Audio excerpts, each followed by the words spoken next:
नमस्कार मित्रों, मैं मनमोहन सिंह आपका स्वागत करता हूं मैथ मोहन क्लासेस में। आज का हमारा विषय है परसेंटेज। और परसेंटेज में आपने ये क्वेश्चन बहुत बार किए होंगे। चीनी के भाव में 33.3% की वृद्धि हो जाने के कारण गृहिणी को अपनी खपत में कितने प्रतिशत की कमी कर देनी चाहिए जिससे कि उसका खर्च अपरिवर्तित रहे। ठीक है, हम ये सवाल ट्रिक से करते हैं, पर हमें ट्रिक से नहीं करने हैं, हमें बेसिक अपनाना है कि बेसिक से ये सवाल कैसे होते हैं। ठीक है, बेसिक से करने की कोशिश करेंगे और बेसिक से ही हम इसके सारे टाइप्स जो भी बनते हैं उनको करने की कोशिश करेंगे। देखिए, चीनी के भाव में 33 सही भाव दे रखा है, यानी प्राइस दे रखी है। प्राइस दे रखी है, एक तो प्राइस दे रखी होगी जो कि क्या होती है, कीमत, जिसे हम पी से लिखेंगे। ठीक है, एक दे रखा होगा कंजप्शन। कंजप्शन मीन्स क्या होता है, खपत। ठीक है, खपत होती है जिसे हम सी से इंडिकेट करेंगे। एक दे रखा होगा एक्सपेंडिचर। एक्सपेंडिचर जो कि क्या होता है, खर्च। ठीक है, जिसे हम ई से लिखेंगे। तीन चीजें दे रखी होंगी, एक को न्यूट्रल कर रखा होगा, खर्च को इसने न्यूट्रल कर रखा होगा, खर्च में कोई बढ़ोतरी नहीं होनी चाहिए, तो कीमत में या खपत में कमी वृद्धि पूछता है। प्राइस की बात करें तो किसी भी चीज की प्राइस है, उसे उसकी क्वांटिटी यानी कंजप्शन, खपत से मल्टीप्लाई कर दे तो क्या आ जाता है हमारे पास, एक्सपेंडिचर, खर्च आ जाता है। ये चीज नॉर्मल है, हम जानते हैं। ठीक है, अब हमारे पास जो प्राइस है, जो पहले प्राइस पी होगी, कंजप्शन सी होगा, और एक्सपेंडिचर क्या आ गया, ई आ गया। ठीक है, पर ये अब कहता है कि 33.1/3% वृद्धि की गई। 33.1/3% वृद्धि की गई। 33.1/3% का मतलब होता है 33.1/3% की वृद्धि का मतलब है 1/3। ठीक है, 33.1/3% का मतलब हो गया 1/3। वृद्धि की गई तो ये कितना हो गया, 3 में 1 की वृद्धि कर दी गई, 4/3। हमारा जो पी है वो क्या हो गया, 4/3। तो अब जो पी हो गया नया, वो हो गया 4/3 पी, प्राइस हो गई। कंजप्शन का हमें नहीं पता, पर जो ई है, पहले वाला ई क्या है, पी इंटू सी, यानी पी इंटू सी। खर्च क्या आना चाहिए, इक्वल आना चाहिए। पहले का खर्च क्या है, एक्सपेंडिचर क्या है, पहले का जो एक्सपेंडिचर था, ई इक्वल टू क्या है, पी इंटू सी है, प्राइस इंटू कंजप्शन। खर्च में कोई परिवर्तन नहीं है, हमने भी यहाँ के ले लिए प्राइस इंटू कंजप्शन ले लिया, खर्च में कोई परिवर्तन नहीं किया। अब यहाँ कंजप्शन हम कितना लें कि हमारा रिजल्ट क्या आ जाए, पी इंटू सी आ जाए, यानी 4/3 कैंसिल आ जाए। तो अगर मैं इसको उल्टा कर दूं, 3/4 से मल्टीप्लाई कर दूंगा तो क्या होगा, 3 से तो 3 कैंसिल हो जाएगा, 4 से 4 कैंसिल हो जाएगा, और हमारा जो ई आ जाएगा वो क्या आ जाएगा, P इंटू सी बराबर, ये क्या है, ई है, इसको P इंटू सी लिखूंगी अब। तो एक्सपेंडिचर क्या हो गया मेरा, खर्च अपरिवर्तित रहा। ठीक है, तो कंजप्शन में हमने क्या यूज किया, कंजप्शन कितना आया, कंजप्शन की जो भिन्न आई वो आई 3/4। ठीक है, 3/4 यानी 4 से क्या हो गया, -1। ठीक है, कमी कितनी आ गई, -1 की, किस पे आई, किस पे कमी आई, 4 पे। टोटल हमारे क्या था, वैल्यू क्या थी, 4। 1/4 का मतलब होता है 25%। कितना होता है? 25%।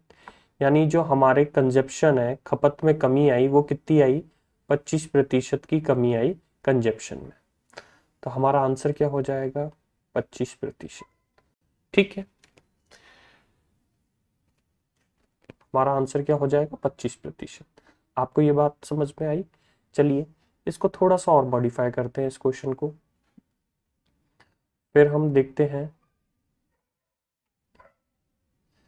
खाने के तेल की कीमत 25% बढ़ जाती है, तो अपने बजट को सही रखने के लिए उसने तेल का उपयोग 20% कम कर दिया। नेक्स्ट क्वेश्चन है ये। तो वह में परिवर्तन ज्ञात करें। पहले हमें एक ही परसेंटेज दे रखा था प्राइस का, खपत को बराबर रख रहा था, खपत ओ सॉरी खर्च को बराबर रख रखा था, और खपत दे नहीं रखी थी, तो हमने खपत निकाली थी। इस बार कीमत भी दे दी है और खपत भी दे दी है, पर लेकिन खर्चे में परसेंटेज चेंज पूछ रहा है। वो पूछ रहा है कि खर्चा समान रहेगा या बढ़ेगा या घटेगा। ठीक है, वही हमें पता है क्या होता है, प्राइस इंटू सी। पहले कोई प्राइस रही होगी, कंजप्शन इतना हुआ होगा, खर्चा हमारा आ गया होगा ई। ठीक है, प्राइस में कितनी बढ़ बता रहा है? 25% बढ़ जाती है। पी कितना बढ़ जाता है? 25%। 25%। 25% की अगर भिन्न निकाले तो हम क्या आ जाएगी? 1/4 आ जाएगी।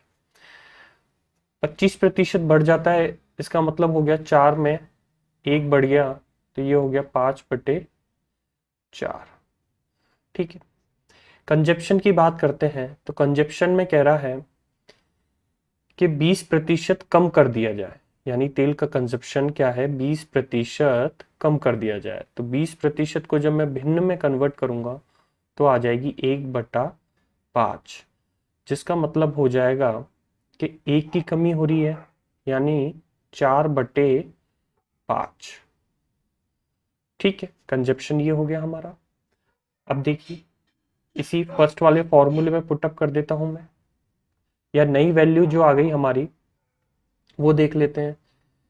5/4 पी आ गया, इंटू कंजप्शन कितना आ गया? 4/5 सी हमारा कंजप्शन आ गया, और जो एक्सपेंडिचर है, खर्च है, वो ई, ये हमें कैलकुलेट करना है, ये कितना आएगा। ठीक है, ये हमें कैलकुलेट करना है कितना आएगा। 5 से 5 कैंसिल हो गया, 4 से 4 कैंसिल हो गया, तो हमारा ई क्या आ गया? पी इंटू सी क्या आ गया? ई आ गया। पहले के बराबर ही खर्च है, जो पहले खर्च था वो अब खर्च है, सेकंड वाले में भी वही खर्च है, यानी क्या हो गया? नो चेंज हुआ, परसेंट में कोई चेंज नहीं होगा। आशा करता हूं आपको समझ में आया होगा। नेक्स्ट क्वेश्चन की ओर चलते हैं। यदि तेल की कीमत 40% बढ़ा दिए जाए तो कितना लीटर उपयोग कम करना होगा ताकि मासिक खर्च अपरिवर्तित रहे? यदि प्रारंभिक उपयोग 49 लीटर हो। इसमें परसेंटेज के अलावा हमें वैल्यू दे दी है लीटर में, परसेंटेज के अलावा वही P इंटू सी, प्राइस, कुछ कंजप्शन हो रहा होगा, हमारा ई खर्च आ रहा होगा। ठीक है, ये वाली पहली बात, ये फॉर्मूला रहता ही है हमारा। अब कहता है कि प्राइस में 40% बढ़ा दिया जाए। 40% बढ़ा दिया जाए, 40% का मतलब क्या होता है? 40% का मतलब होता है 2/5। 40% का मतलब क्या होता है? 2/5 होता है। ठीक है, बढ़ा दिया गया है, तो 5 में 2 बढ़ जाएंगे, कितना बढ़ रहा है? 2 बढ़ रहा है, ये हो जाएगा 7/5 पी। ठीक है, कंजप्शन हमें पता नहीं है, और मासिक खर्च अपरिवर्तित, एक्सपेंडिचर को बता रहा है कि वो अपरिवर्तित रहना चाहिए। तो हम करते हैं 7/5, 7/5 पी इंटू कंजप्शन हमें पता नहीं है, एक्सपेंडिचर पीसी रहेगा, एक्सपेंडिचर क्या रहेगा, पीसी रहेगा, ठीक है, सेम रहेगा। तो कंजप्शन क्या लूँ मैं, कंजप्शन मेरे को लेना पड़ेगा यहाँ पे 5/7, ठीक है। कंजप्शन अगर 5/7 ले लूँगा तो मेरा पहले वाला जो खर्च है वो अपरिवर्तित रखने के लिए मैं 5/7 ले लूँगा। 7 से 7 कैंसिल हो जाएगा, 5 से 5 कैंसिल हो जाएगा, तो एक्सपेंडिचर क्या आ जाएगा मेरा, एक्सपेंडिचर आ जाएगा P/C जो कि पहले था, ठीक है। खर्च हमारा दोनों में बराबर रहा जब चेंज किया, पर कंजप्शन कितना हो गया, कंजप्शन आया था 5/7 लिया कंजप्शन अपन ने, कितना लिया 5/7 लिया। 7 से 5 कितना कम है, 2 कम है, किस पे कम है, 7 पे कम है, 2/7, 2/7, ठीक है। 2/7 को परसेंटेज में बदल लीजिए, 1/7 क्या होता है, इसको हम लिख सकते हैं 2 इंटू 1/7, 1/7 होता है, वो होता है 14 सही 2/7%, मल्टीप्लाई हो जाएगा तो 14 दूना 28, 14 दूना 28 और 28 सही 4/7%, इतने प्रतिशत की क्या आएगी, कमी आएगी।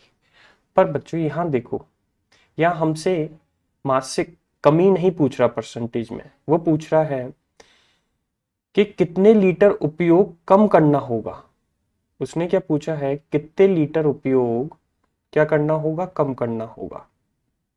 तो हमें इतना आगे की जाने की जरूरत ही नहीं है, पर मैंने ये आपको बता दिया है निकाल के, कंजप्शन परसेंटेज में निकाले तो क्या होगा, हमारी भिन्नी थी 5/7 की, ठीक है।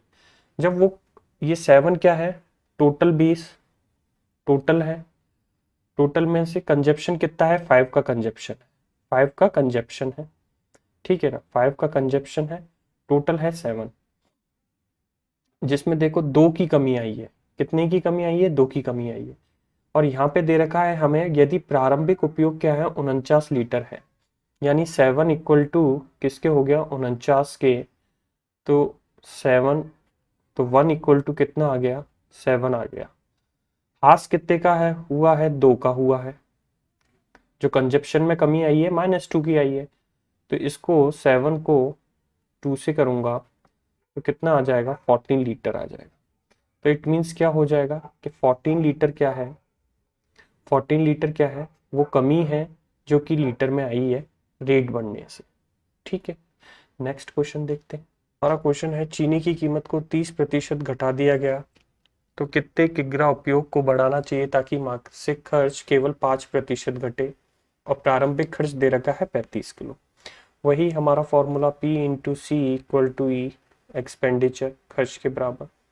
30% घटा रहा है, प्राइस को कितना घटा रहा है, 30% घटा रहा है, यानी 30% का मतलब 3/10 हो गया, तो घट के कितनी हो जाएगी ये, 7/10 P हो जाएंगे। तो हमारी नई कीमत क्या हो जाएगी, 7/10 P हो जाएगी।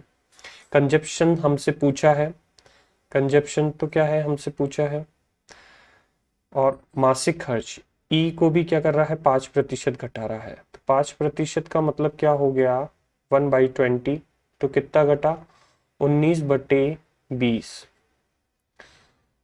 एक्सपेंडिचर क्या आ गया, 19/20 आ गया, ठीक है। हम नई कीमत और नए खर्च को फॉर्मूले में रखते हैं। हमारा प्राइस कितना है, प्राइस है 7/10 P, 7/10 P इंटू कंजप्शन हमें पता नहीं है, और जो एक्सपेंडिचर है वो है 19/20, ठीक है। 19/20 इंटू 10/7, 10/7, 10 से 2 टाइम कैंसिल हो गया, 10 से कितना हो गया, 2 टाइम कैंसिल हो गया, तो C बराबर कितना आ गया, 19/14, ठीक है, 19/40 आ गया, ठीक है। अब हमारा कंजप्शन कितना बड़ा है, कंजप्शन बड़ा है हमारा +5। ठीक है, कंजप्शन कितना बड़ा है, +5 बड़ा है। 14 क्या है, इनिशियल वैल्यू है जो कि कितने दे रखी है, प्रारंभिक खर्च दे रखा है 35 किलो के बराबर। तो 14 इक्वल टू 35, 35 किलो। ठीक है,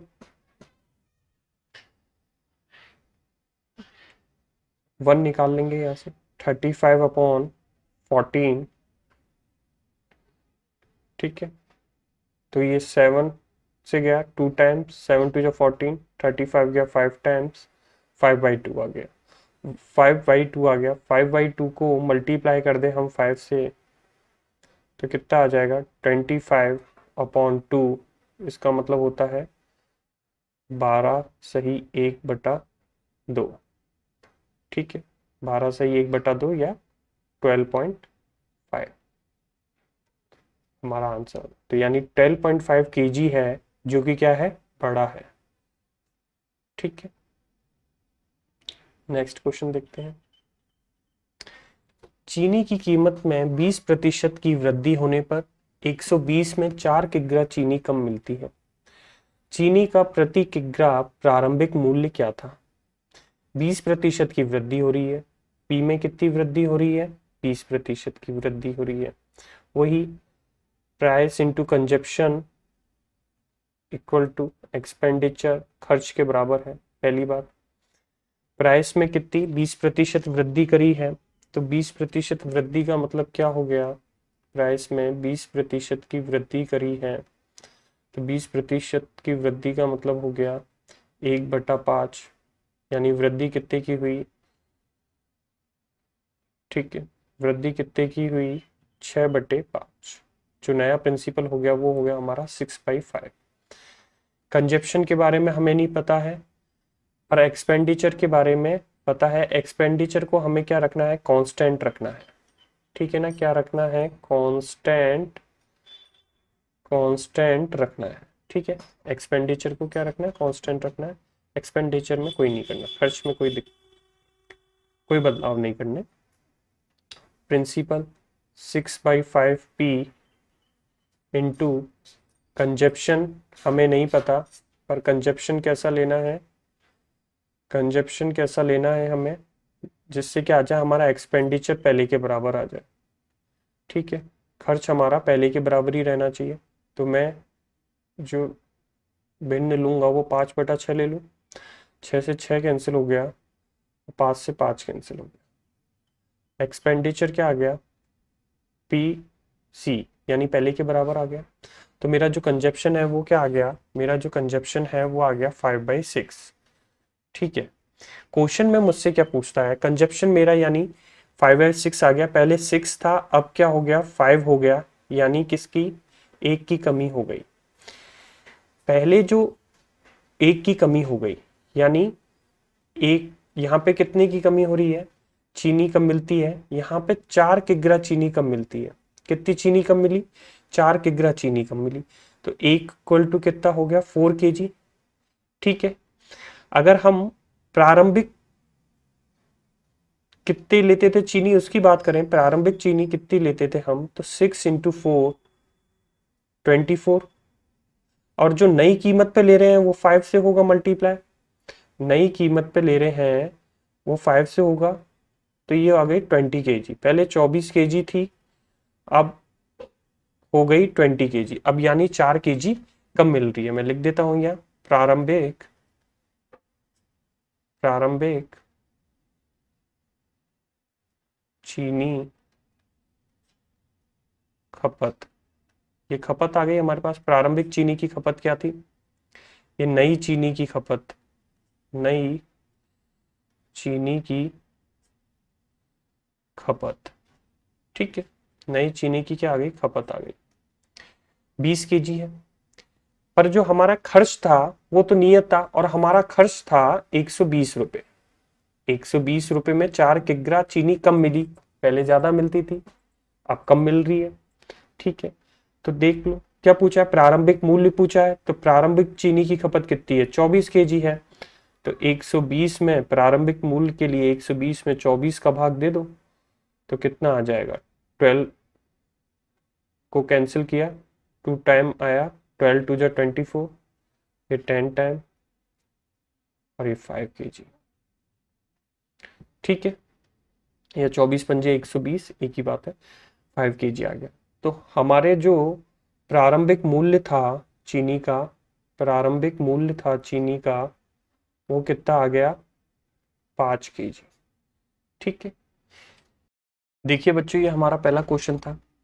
हमने इसे बेसिक से किया है, कोई भी ट्रिक अप्लाई नहीं करी है, और सिर्फ एक ही बेसिक फॉर्मूला है जिससे ये सारे टाइप्स हो जाते हैं।